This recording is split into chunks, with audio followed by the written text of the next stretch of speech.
Assalamualaikum warahmatullahi wabarakatuh. Perkenalkan, nama saya Rena Nurasana dari kelas 10 TKJ 1. Di sini saya akan membacakan teks proklamasi. Proklamasi. Kami bangsa Indonesia dengan ini menyatakan kemerdekaan Indonesia. Hal-hal yang mengenai pemindahan kekuasaan dan lain-lain diselenggarakan dengan cara seksama dan dalam tempo yang sesingkat-singkatnya. Jakarta, hari 17 bulan 8 tahun 45. Atas nama bangsa Indonesia, Soekarno-Hatta. Peristiwa proklamasi kemerdekaan bermula saat Sekutu menjatuhkan bom atom di kota Hiroshima pada 6 Agustus 1945. Disusul dengan jatuhnya bom atom di Nagasaki pada 9 Agustus 1945. Peristiwa ini yang mengakibatkan kekalahan Jepang dalam Perang Asia Timur Raya. Hal ini membuat Jepang menyerah tanpa syarat kepada Sekutu pada tanggal 14 Agustus 1945. Golongan muda yang terdiri dari Sukarni, Wikana, Khairul Saleh, Yusuf Kunto, dan lainnya mendengar kabar tentang peristiwa tersebut melalui siaran radio BBC milik Inggris. Kemudian, mereka mendesak Soekarno untuk menyelenggarakan proklamasi kemerdekaan guna memanfaatkan situasi. Namun, usulan tersebut ditolak oleh golongan tua dengan alasan belum adanya pernyataan resmi dari pemerintahan Jepang. Golongan tua berpendapat, lebih baik proklamasi kemerdekaan dilaksanakan setelah 24 Agustus, yaitu tanggal yang ditetapkan Marsekal Terauchi untuk waktu kemerdekaan Indonesia. Pada 15 Agustus 1945, para golongan muda sepakat untuk mengamankan Soekarno ke Rengas Dengklok. Mereka menculik Soekarno dengan tujuan agar golongan tua menuruti keinginan golongan muda. Namun, sampai 16 Agustus 1945 itu tidak tercapai kesepakatan apapun. Di sore harinya, Ahmad Subarjo datang dan membujuk para golongan muda untuk melepaskan Soekarno. Akhirnya, mereka mencapai kesepakatan dengan jaminan bahwa proklamasi akan dilaksanakan esok hari.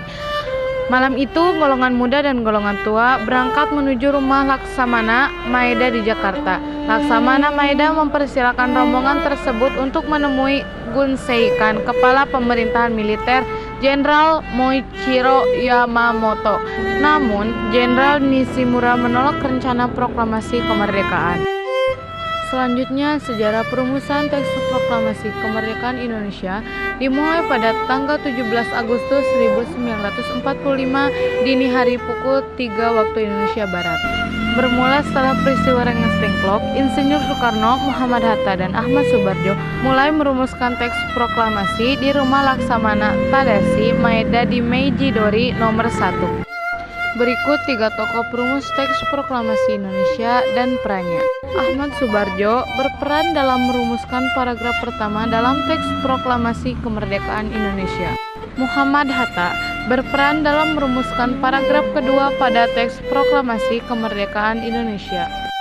Rumusan teks proklamasi ditulis oleh Insinyur Soekarno di atas secari kertas, kemudian dimintakan persetujuan kepada peserta sidang perumusan proklamasi kemerdekaan Indonesia yang seluruhnya berjumlah sekitar 40 orang. Teks proklamasi tulisan tangan Insinyur Soekarno yang telah disetujui lalu diketik oleh Sayuti Melik dengan menggunakan mesin tik. Mesin ketik yang digunakan Sayuti Melik merupakan mesin ketik buatan Jerman, pinjaman dari Kolonel Kandeler, Komandan Angkatan Laut Jerman, Kriegsmarine, yang berkantor di gedung KPM, sekarang Pertamina, di Koningspellin, Medan Merdeka Timur. Saat itu di rumah Laksamana Tadashi Maeda hanya tersedia mesin ketik dengan huruf kanji. Pada tanggal 17 Agustus 1945 pukul 10 waktu Indonesia Barat, teks proklamasi dibacakan oleh Insinyur Soekarno didampingi Muhammad Hatta di serambi depan rumah Soekarno di Jalan Pengangsaan Timur nomor 56 Jakarta, sekarang Jalan Proklamasi nomor 5 Jakarta Pusat. Setelah pembacaan teks proklamasi kemerdekaan Indonesia, bendera pusaka merah putih dikibarkan untuk pertama kalinya yang disaksikan oleh masyarakat di Jakarta. Sekian video dari saya. Wassalamualaikum warahmatullahi wabarakatuh.